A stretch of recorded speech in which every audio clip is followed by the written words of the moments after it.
Hello vinyl community, this is Randy back today with another video. Picked up some records in the last part of November 2021, so gonna share those with you today. I hope everybody had a happy Thanksgiving and is getting a good start into the holiday season. The background music that we're hearing right now is this year's Christmas mix from Trish, DJ Trish. Sent me this CD in the mail, so thanks very much for that, Trish. Really been enjoying it. This is what we're hearing right now. This is Frosty the Snowman by the Mighty Diamonds. So yeah, we're gonna hear a few from that. Yeah, so thanks a lot for that, Trish. She included this nice card, note, cool DJ Trish sticker. I gotta find somewhere to put that. Probably will go on my Record Doctor record cleaning machine. I think I have the space for it over there. So yeah, very exciting. I've picked up a couple of Christmas records this year. Didn't get too many new Christmas records this year. Okay, quite a few Christmas records already from the past, but I have picked up a couple this year. So the first one I got is Sharon Jones and the Dap Kings. It's a Holiday Soul Party. This record came out in 2015. Sharon Jones and the Dap Kings were, I guess, a rhythm and blues band based up there in Brooklyn. This is on Daptone Records, which, you know, they always kind of have these cool back covers and stuff. And this record came with this cool hype sticker. It's a Christmas ornament, so I was glad to save that. Yeah, this is really excellent. Sharon Jones and the Dap Kings. So there's horns. It's basically rhythm and blues Christmas. It's very celebratory, and this also has starts out with 8 days of Hanukkah. So it's a holiday soul party. Yeah, so I guess sort of covered everything here. Yeah, so good. And this came. So this was issued in 2015. This is a new reissue for this year. It's been issued a couple times, 2015 and 2016. This is the first time since 2016. It's on this cool peppermint vinyl. So really glad to get that one. I was just going to remind you, Sharon Jones and the Dap Kings were, yeah, they were a fantastic band. 100 Days, 100 Nights. If you've never heard this record, I'd highly recommend it to you. Yeah, I love that picture of Sharon on the front. And yeah, you know, unfortunately, she died from cancer a couple years ago. Picked up one other Christmas record this year, which is Duke Pearson, Merry Old Soul. This is fantastic. This is right up my alley. This is a jazz Christmas record. It's instrumental, and yeah, it's just Duke with a bass player and a drummer and a conga player. Airtu Moreira doing percussion, Mickey Roker on drums, Bob Crenshaw on bass, and then Duke Pearson. He plays piano and Celeste. Not really sure how it's pronounced, Celeste. And so yeah, this, yeah, like I say, is really the best of both worlds for me. It's really a straight ahead jazz record, but he's doing Christmas songs on it. So yeah, really big fan of that one. This one came out, I think, in 1970 was when this was recorded, and then this was reissued this year as part of the Blue Note Classic series, I believe. So, yeah, so that's it for my new Christmas. Well, I mean, I guess just early in December, I guess it's possible I could still pick up some more Christmas records this year, but not planning to.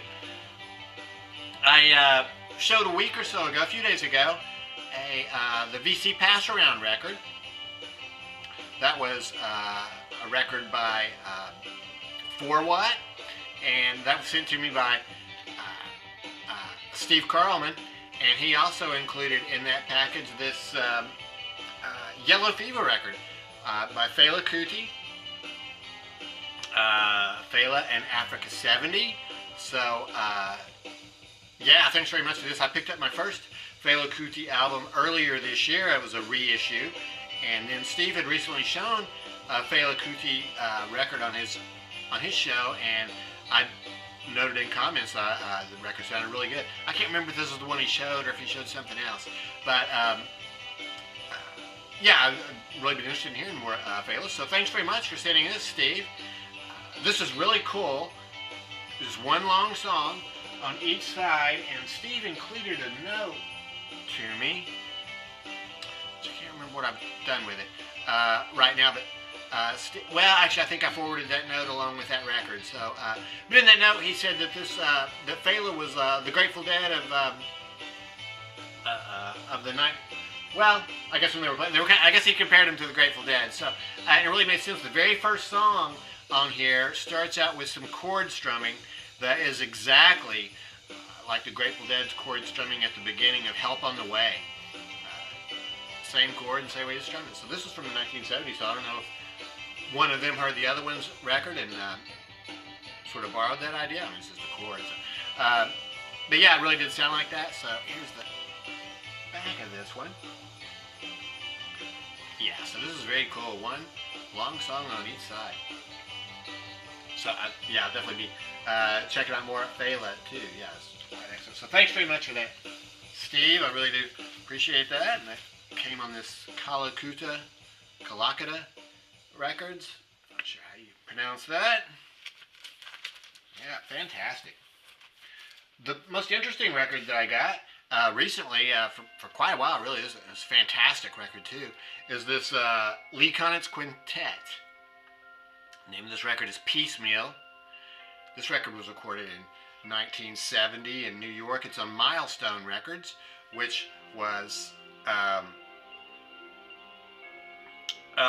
Orrin Keepnews.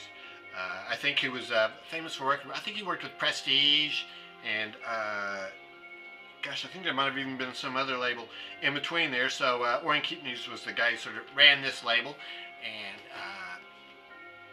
here's the track listing on this. So this is with his quintet, which is Jack DeJohnette on drums. Let's see, who is this? Eddie Gomez on bass. There's Lee. This is Dick Katz on piano, and a guy I had never heard of before, but he sounds really good. He plays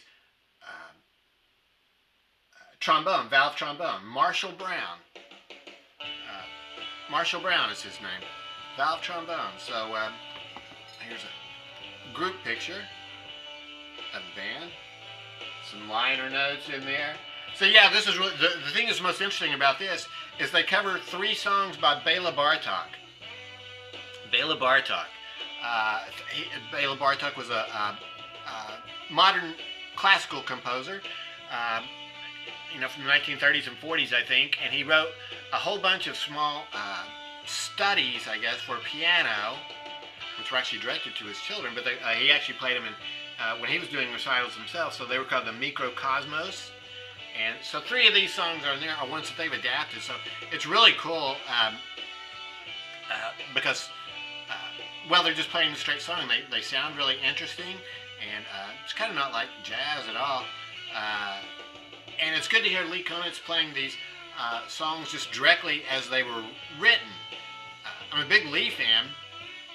As his career progressed, he became more and more of just sort of I wouldn't call it free jazz, but just playing over the chord changes and not necessarily sticking too much to the melody. But on these, he's definitely sticking to the melody and playing these songs as they were written. So really cool. There's also some other songs, just 3 of those cover songs. Other than that, they do Lester Leaps In and Body and Soul, a couple of jazz classics. 2 that were written by Lee, Fourth Dimension, and Subconscious Lee. Subconscious Lee is one that he does on a whole lot of albums, and it always sounds different. There's sort of a framework for that, but other than that, it can be all over the place. And then Dick Katz wrote 3 of the songs, and really one of my favorite songs on here is Something to Sing. The 4th song on side 1. Really enjoyable song, really pleasant to listen to. And then he also did the title cut, Piecemeal. So this has really been an excellent record. Really, really glad I got that one. This is on Milestone. Cool looking label there. I got these Time Outtakes. This came out in 2020. This is Dave Brubeck Quartet doing the Time Out album. These are the outtakes from the Time Out album. So evidently people were doing research into his life and stuff, and they came across these outtakes from the 3 days of session when they were recording Time Out. I don't have the Time Out album, but I do have this CD, which is a Columbia Jazz masterpiece, digitally remastered, directly from the original analog tapes. I got this in like 1991 or something, so this sounds fantastic. So I've never replaced it with a vinyl, even though I'd rather have the record, because I play records more. I just almost never play CDs. So this was a perfect thing for me to get. It's kind of like buying the record, but I'm not really duplicating the CD that I already have. So these are just different versions of the songs that they recorded then. And then there's also 3 different songs that were not on the album. I'm in a Dancing Mood, Watusi Jam, well, 2 songs, and there's some studio chat with the band. So extensive liner notes here. All of his children are musicians now, and they all take some time to write about the songs. And yeah, it's quite good to talk about the discovery process. So sounds really good. There's the different versions of the Take 5 songs. So these are, they're not like demos or anything. No, these are completely finished songs. This could have been the official release album, I think. So yeah, there you go. Glad to get that one. That was, this is on their own label, Dave Brubeck. I think it's just got like Dave Brubeck Records. Yeah. And, I just wanted to mention also that it came with this, there's a sticker. That's an actual sticker there attached to the front of the record, so I'd rather not have that, but yeah, that's the way it is. Brubeck Editions, I guess is what they've called this label. Picked up this record off of Discogs. Music Man, original Broadway cast, recording. So Music Man is a Broadway musical that started in 1958. It's written by Meredith Willson. Here is Meredith on the back. And it's basically sort of autobiographical about when he was growing up in Iowa in the 1910s. A story about a guy who comes to town and is selling musical instruments and uniforms, and then basically collects all the cash and takes off before the stuff is ever delivered. But he gets to River City in Iowa, and it's totally different for him. He falls in love with Marion the librarian and ends up staying there. So I've never seen the play, but I saw the movie on TV not too long ago, and that made me want to get the record. Rachel the Music Man, I think, got her name from this. So yeah, what else can I say about this? The music on it is really great. Robert Preston is the star. The Buffalo Bills are like a barbershop quartet that appears in it. And Buffalo Bills there. Here's the inner, the gatefold that tells about how it was all written and staged on Broadway and everything. So cool. Pictures of the original Broadway cast there. So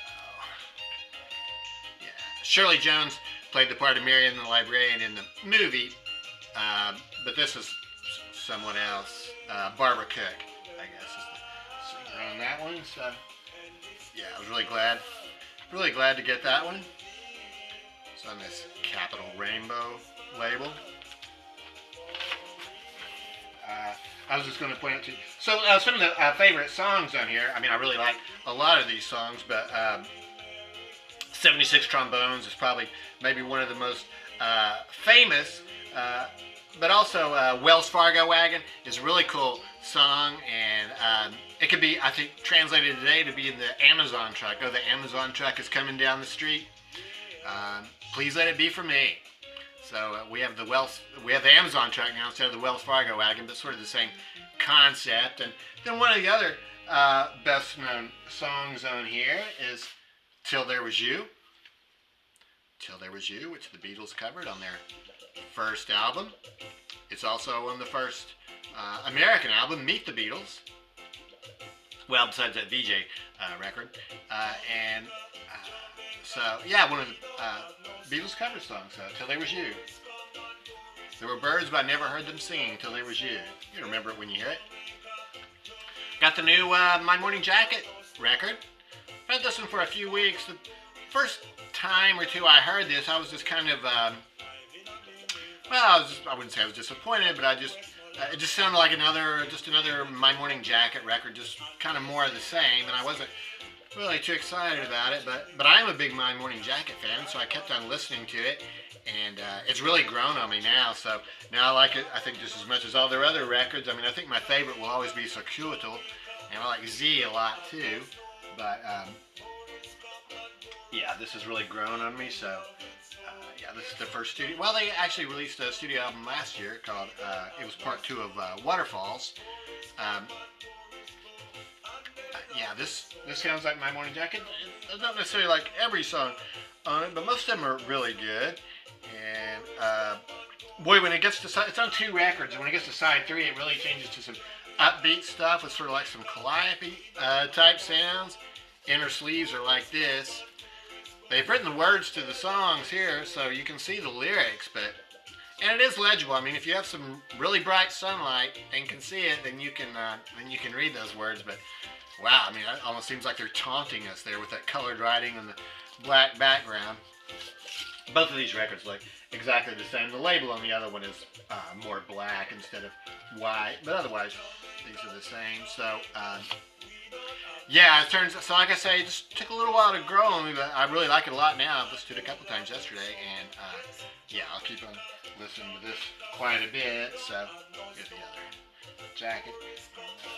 And finally, the last one I got that I have to show you is Nirvana's Nevermind. This is the new 30th anniversary reissue. I had never actually gotten this record before. I'm like the one person who did not buy this album in the 1990s when it came out, and I really had actually never even heard it all the way through. I guess I was listening to other stuff back then, and then it just, it just became so popular and everything. You just hear it on the radio and stuff, and so I just kind of discounted it. But I picked up this 30th anniversary. What a fantastic album! I'm like huge fan of this one. Yeah, I think my favorite song on it is Something in the Way, the very last song on the album, which is a little bit slower. It's not that grungy sounding stuff. But the whole thing is fantastic. Yeah, Smells Like Teen Spirit and Come As You Are, the 2 big hits. Fantastic. In Bloom. Fantastic album. And it came with this 7-inch single, Endless Nameless on side A, and Even in His Youth and Aneurysm on side B. My understanding is that this song, Endless Nameless, was not on the original vinyl when it was produced, which is not on that vinyl record now, but it on the CD as it came out originally, it was a hidden track at the end of track 12. So track 12 finished. And, well, the song on track 12 finished, and there, I think, was a few minutes of silence, and then, after like 10 minutes or something, the song Endless Nameless started up, so I was never a fan of those hidden tracks. They, just too irritating, you know. Because, well, I mean, mostly because I would get done listening to the CD, and then I would maybe just leave it in there and get on to doing something else, and then 10 minutes later, you got a song starting up. You know, kind of surprising at times, so, anyway, yeah, this is on Geffen Records, David Geffen Company. So, yeah, that's it. That's what I picked up in the first part of, or in the last part of November 2021. So, yeah, like I say, I hope everybody's having a wonderful holiday season so far, and I'd be interested to know what you think about these records, and, you know, maybe what your favorite Christmas records are or something like that. So, hope everybody's doing well. Thanks very much for watching.